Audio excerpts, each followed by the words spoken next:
আমার পরিবার যখন আমি ক্লাস 10 পরীক্ষা দিই তখন আমার কোনো টাকা দেওয়ার মতো মানুষ ছিল না স্যার। আমার বাবা আমার কত অনেক কষ্ট করে পড়াশোনা করাইছে স্যার। এখন পুলিশ বাহিনীতে যে আপনি চাকরি পাইছেন কেমন লাগতেছে? একদম খুব নিজেকে আনন্দ করছে, দেশের সার্বভৌমত্ব ও দেশের মানুষের জনগণের কল্যাণে কাজ করবো, এই জন্য আমি পুলিশের মাঝে চাকরি নিয়েছি। তুমি কান্না করতেছো কেন? তোমার চোখে পানি কেন? স্যার এটা আনন্দের কান্না স্যার, এটা বলে বুঝাতে পারবো না।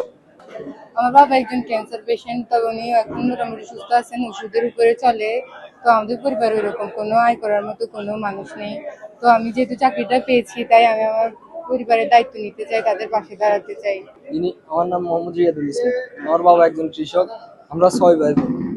আমার বাবা ছোটবেলা থেকে আমাদেরকে অনেক কষ্ট ক্লান্তি করে মানুষ করেছে এবং তার ইচ্ছে ছিল আমাকে পুলিশ অফিসার বানাবে। তার ইচ্ছে ইনশাল্লাহ এখন তাদের দোয়ায় আমি পুলিশ অফিসার হতে চলেছি। তো আমি পুলিশ অফিসার হয়ে দেশের জন্য কাজ করতে চাই, সাধারণ গরিব দুঃখী মানুষের পাশে দাঁড়াতে চাই, দেশের আইন শৃঙ্খলা রক্ষা করতে চাই এবং মাদক দমন সহ বিভিন্ন অপরাধমূলক কার্যক্রমের বিরুদ্ধে আমি দাঁড়াতে চাই। এটা পেলা, তোমার বাবাও তোমার সাথে আছে, তোমার বাবার চোখেও পানি, তোমার চোখেও পানি, এই পানির কারণটা কি বলো? আসলে এই পানির কারণটা হচ্ছে আনন্দের এবং কষ্টের সফলতার পানি আর কি। আচ্ছা, তুমি এই চাকরি পাওয়ার পেছনে তোমার বাবা মায়ের অবদান কতটুকু, আর তুমি জনগণের জন্য, দেশের জন্য, মানুষের জন্য কি করতে চাও? আমি মানুষের জন্য নিজের সর্বোচ্চ দিয়ে চেষ্টা করব তাদের পাশে থাকার জন্য, এবং আমার ফ্যামিলি আমার পাশে ছিল অনেকবারই। আমি আগের বারও ব্যর্থ হয়েছিলাম, মেরিট লিস্ট ওয়েটিং এ 2 নম্বরে ছিলাম এবং এবার বর্তমানে মেধা তালিকায় 2 নম্বরে আছি আলহামদুলিল্লাহ।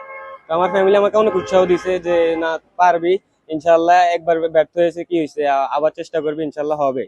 আমি চাই আমার ছেলে দেশের জন্য ভালো কিছু করুক, ভালোভাবে থাকুক, সৎভাবে থাকুক। এটা এমন আশার কিছু না, আমার ছেলের কাছে কিছু আশা করি না আমি। আর রাজনীতি কাজ করি, আমার ছেলেকে আমি এই পর্যন্ত আনছি। অবশেষে কিছু এই দেশের দিকে আমার ছোট ভাই আছে, উনি প্রবাসে, উনি কিছু সহযোগিতা করছে, এই কারণে আমি দূরে আগাতে পারছি, আজকে ছেলেদের এই পর্যায়ে আনতে পারছি।